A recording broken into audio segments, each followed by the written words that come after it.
Hey, how you doing? This is John, and welcome to John's Long Box. Today we're looking at Excalibur #1. This is the second appearance of Excalibur. The first appearance was in The Sword is Drawn.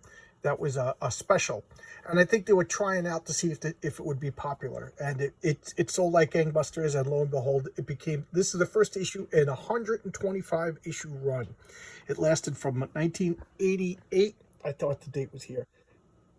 Yeah, 1988 to 1998.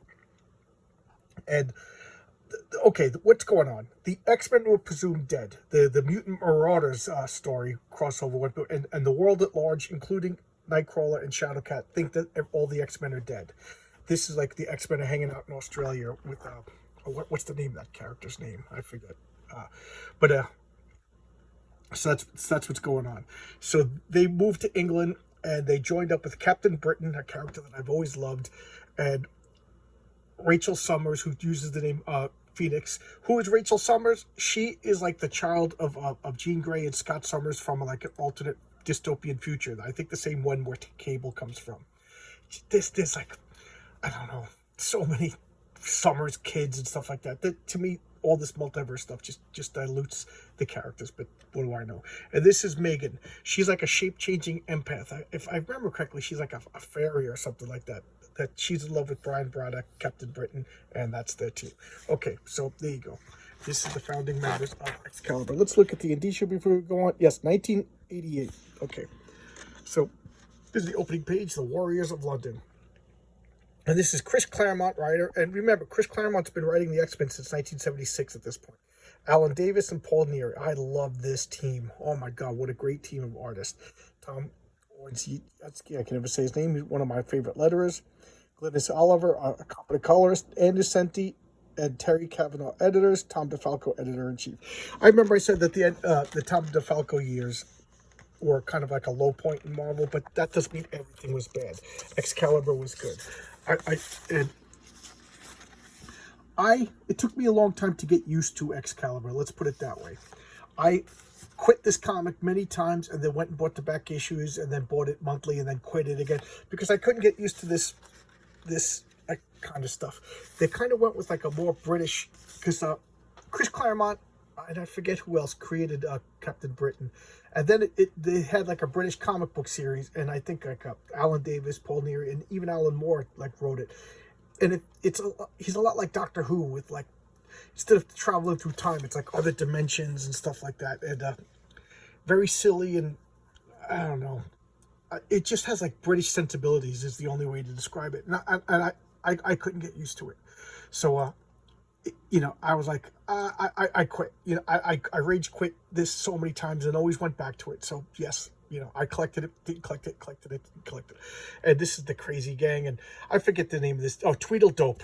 Tweedledope, what a stupid name. And he finds this robot who goes by the name Widget. And Widget is like a dimension hopping, multiverse thing. I hate all multiverse stuff. And here we have these werewolves. I like these designs. They're like silvery wolf scenes, and this is Commander Thomas. If I remember correctly, there was a British Marvel comic called Knights of the Pendragon, and they're kind of like the Power Rangers. They all got like these powers and became like superpowered British superheroes for a while, and he was one of them in that comic. That came to America around this point. There was some weird stuff coming out at Marvel at this time, pretty experimental. Some of it good, some of it bad. So here's Captain Britain. I don't know. I love that I've been showing the Marvel Universe comics, and I showed Captain Britain with his original like busy costume. This to me is like a more cleaned up costume. So he's like British Superman. Notice he doesn't have the scepter anymore. His origin is he was given the powers by Merlin to protect London, and he lives in this lighthouse, which is like a nexus point of all different dimensions. So he's like a guardian of Britain in all different dimensions. There's like different versions of him in different versions, and it was during his comic that Alan Moore said that our Marvel was the 616. So there you go. There's the origin of that. And the British police are talking to Shadowcat and Rachel, and they phase down through the roof. They're just investigating what's going on. And this poor cop gets murdered by one of these werewolves. And if I remember correctly, yeah, that always bothered me. It just like sucked out all of his insides, converted it into energy, and drained him, and all that's left is like a skin suit. I don't know. That was just unnecessarily gruesome. And this hostage situation going on. So she's phasing through the wall, and Phoenix freaks out. Who cares? So what does she do? She puts on, I thought this was funny. She puts these white sheets on and phases through the wall and says that she's a ghost. And the guy shoots her, and of course it doesn't hurt her because she's phasing. And Commander Thomas and like gunshots, we have to go in now. We can't afford to hold it. So here she is, spooking this guy off. And here's Rachel. I love the Phoenix effect. I always thought that was cool. So her mother, our Jean Grey, is her mother our Jean Grey? I don't know. That's where the multiverse stuff gets confusing. But Jean Grey and Scott Summers are her parents. And our Jean Grey, our Marvel girl, changed her name to Phoenix in X-Men 101. And then Mastermind he projected these like psionic illusions into her head and like caused her to have like a breakdown, and her powers like went haywire, and she went berserkwitz, and she ended up killing herself rather than staying a villain. And then Marvel, rather than leaving her well enough alone, and I thought they had a perfect out, they named her Phoenix. If your name is Phoenix, your shtick is you come back from the dead. She got blown away to ashes. Phoenix resurrect from the ashes. It would have been perfect. No, they had to ruin perfection and said that Jean Grey was never killed. She stayed on this shuttle where she transformed, and that the real Jean Grey is in suspended animation. That one was just the Phoenix disguise. I hated that. They had a perfect out. You name your character Phoenix, you get a resurrection jail free card. I don't like it when anybody else comes back from the dead, but when your name is Resurrection Man, which is what Phoenix basically is, you're allowed to come back from. So anyway, so now this energy force, the Phoenix Force, is in her because it likes Jean Grey's, and this is Rachel Summers, her daughter. So that's as close as you're gonna get, and she's like ultimate telekinesis. So look, it like manifests in this like flame-like energy. I always just thought that was so freaking cool. East Coast Comics, and here we go. They save everybody, and Captain Britain's like a little late on the team. And look at this creep. He's like, check it out. It's the skin tight leather dominatrix outfit on Rachel Summers, And she's supposed to be young, so he's like, "Can I help you?" And he's like, "No, can you blame him? Look at this hulking guy." And she's like, thanking him or whatever. And she's incensed with something that's disturbing her. And then this hound effect always goes on her face because in her dystopian future they used her she has natural telepathic and telekinetic abilities. When the Phoenix is inhabiting her, it goes way off the scale. They use her as a hound to hunt other mutants, so she's dealing with a lot of guilt. And here we have these wargs are going around just. And this poor guy's getting skinned and everything, and they're freaking out. She's sick by all of this. These things are messing. They're messing with us. They're messing with her senses. That's the only way to describe it. And so she's freaking out. And now they're reminiscing. They're talking about their days with the X-Men. I mean, can you blame them? They think that they're all dead. So she's thinking about like. Is that long shot, Rogue, Havoc, Doug Ramsey, that was her boyfriend. Doug Ramsey was her boyfriend at this point, and he's dead as far as she knows. So, she's processing this. Can you blame the poor girl? And she's thinking about all the adventures that they had going into space. As many as the, mutants are bad, we're being persecuted stories. They had plenty of outer space of it, like the Brood, Leandra, Ninjas, the Hellfire Club, the Demon Belasco, Mojo. I never liked Mojo. I'm sorry. I can't stand Mojo. If Mojo is in a comic, it's just like I'm just buying it to complete my collection. I hate Mojo. One of my least favorite characters. I just find it. The first time I saw Mojo, I thought it was interesting. And then, I don't know. What do you want me to say? Just like Arcade. The first appearance of Arcade was wonderful. And then I think they just don't know what to do with him. And Mysterious Stranger. And it's Brian Braddock. Brian Braddock, that's Captain Britain. His sister is Betsy Braddock, who becomes Psylocke. Everybody always forgets that Betsy Braddock was originally a blonde-haired, blue-eyed British girl. She mutated into a sexy Japanese girl. There you go. Satisfies some guy's fetish. Probably Chris Claremont's. And he's helping out. You want to stay here? You know, he's being a gentleman. He's not being creepy. You know, he's being a gentleman. We got enough space here. Stay here as long as you need, and whatever. And then Nightcrawler, he's like, wow, this is so cool. That's one of the, I don't know if they do this in modern day. Nightcrawler, like, he fashions himself as a swashbuckler. He always like Errol Flynn and sword fighting and stuff like that. So he's getting a kick out of being in Britain and living in this lighthouse and stuff like that. So, you know, he's dealing with his grief in, you know, in his way.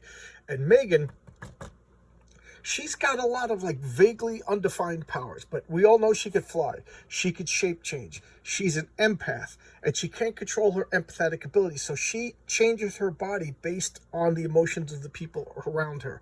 So I think she likes hanging out with Nightcrawler because he's so happy and go-lucky, and it makes her literally feel good. She likes being with Brian because Brian loves her, you know, Captain Britain, and she senses the love, you know what I mean? So she likes, but there was one scene, I think it was in the special, where she was walking through like a crowd of sailors, and you could just see she was like, you know, their male gaze was staring at her, and she was suddenly transforming, looking like lustful and everything, and embarrassed at the same time. It was pretty subtle, good art on artist. I don't know if it's in this comic or if it was in Excalibur Special #1, which was their first appearance. And now Nightcrawler is opening a door, and what does he see? This, like, nexus of all of these multiverses. That's what this lighthouse is. It's like a focal point of all these things, and Captain Britain is guarding it. So they don't know who he is. They're attacking him. He's teleporting out. It's like, what the hell's going on? Opens the door, and he's like, I saw it. It was there, wasn't it? Blah, blah, blah. And now what are they doing? They're helping Rachel buy some clothes, because all she has is like a Phoenix costume. And then this guy's hitting on her. You know, she's reading his thoughts, and she's freaking out. You know, reading people's thoughts. Do you really want to know what people think of you? And here we have, oh, Courtney Rose. I thought it was Betsy Braddock, his sister. And that, you know, we're talking about, we're going to set up a team, we're going to do all this, and blah, blah, blah. You know, the boring stuff. And here she is in her dominatrix costume. Oh, no, that's Kitty Pryde. Kitty Pryde is, for whatever reason, dressed up like Phoenix, phasing through walls and investigating and seeing what's going on. And like I said, she's kind of like naive and playful. And if Nightcrawler had like bad intentions or bad emotions towards her, or lustful emotion, she wouldn't be doing this. You know, so it just shows you how good-natured and what a good guy Nightcrawler is, to the point where he's like, whoa, get out of here, I'm naked, I'm in a bathtub. And she's like, but, you know, I'm an earth spirit or whatever. And I don't know. And now she's just like going around looking for trouble, okay? She's in a bad way. And he comes down and she's like, hey, what'd you do? He's like, I'm watching TV. You know, she's like this, she's not human. So you can't hold her to human mores and concerns and stuff like that. So he's just like, all right, this is weird. I got to figure out what's going on here. And now, what is she watching a play? And she sees that Nightcrawler's freaking out. So Rachel Summers, she activates her power. I just love this cool. I just love the artwork over here. And Kitty, she gets summoned by Rachel. What are you doing? That's my own. What's going on? It's a long story. I'll tell you when I get home. I just hope it has a happy. So she's like looking for trouble in some, you know, she's in a bad place. Let's just leave it at that. And so now they're being approached by the werewolf. These happy people are, look at that. They just open their mouth and these freaks come out and they slash her. But if I remember correctly, she was only partially phased, so she felt some of it. What's going on? And they're attacking her, and she's like, I gotta get out of here. Just look at these, they're like liquid metal, like the Terminator. And Rachel comes and she's in contact with them. I forget what's going on over here. I think they're transforming into different shapes, and they sploot out here. You know, I'm sure Shadowcat doesn't want to get sploot on. You know, does anybody? And look, they're picking up their skin suits to transform back in, and Nightcrawler, he's fighting him. And Meg, I think she's got like superhuman strength. She's got a lot of various powers. And here they are, like, okay, something's coming on. We got to protect over here, and the team is forming. Okay, next, a werewolf possessed. The art was great. Like I said, this wasn't my favorite series. It had high points, it had low points. It kind of got like Chris Claremont left in what, like issue 37, and then Alan Davis, I think he also left, and he returned in issue 46. And oh, look at that! I forgot it was. That's just a great picture. In issue 46, Alan Davis wrote and drew it. It became his baby, and he spent most of the time, like, Chris Claremont was famous for just like leaving plot lines just dangling, and so he was cleaning up all of Chris Claremont's plot lines while making his own and transforming the team again. It ended up getting canceled for low sales around 125. Warren Ellis took over, made it really like, Warren Ellis, he was the edgy boy, from England for a while. He made Pete Wisdom, which was like a self-insert for him, which is kind of creepy because Pete Wisdom was dating Shadowcat, and, who was, an underage girl and his standard character of a 40-year-old man. Whatever. it's not reality. But anyway, my point being is that this comic went through vast transformations. Then there was a second series. It was just called Excalibur, but they never referenced the name Excalibur. It had nothing to do with this. That lasted only 14 issues. And I think there's a current series right now. And then there was a couple of one-shots and mini-series in between. So there you go. This is Excalibur. I loved it. I hated it. At the same time, there was really highs and there was some really epic lows. But it was a different direction. It had different sensibilities that, like, I think it was like Chris Claremont, I think, was born in England and came to America, or maybe he was born in Scotland. I forget, but I don't think he was born in the States. So I think he had some kind of British sensibilities, whatever. But if you watch like Doctor Who who has different sensibilities than, say, Star Trek and Star Wars. British shows are different. But there you go. Look at Monty Python versus I don't know. I'm trying to think of Saturday Night Live or something like that. Just different. All right. Just takes a little bit to get used to. Just like anime is different than American comics. All right. Now I'm rambling. I'll see you tomorrow with another video, guys. Thanks a lot. Bye-bye.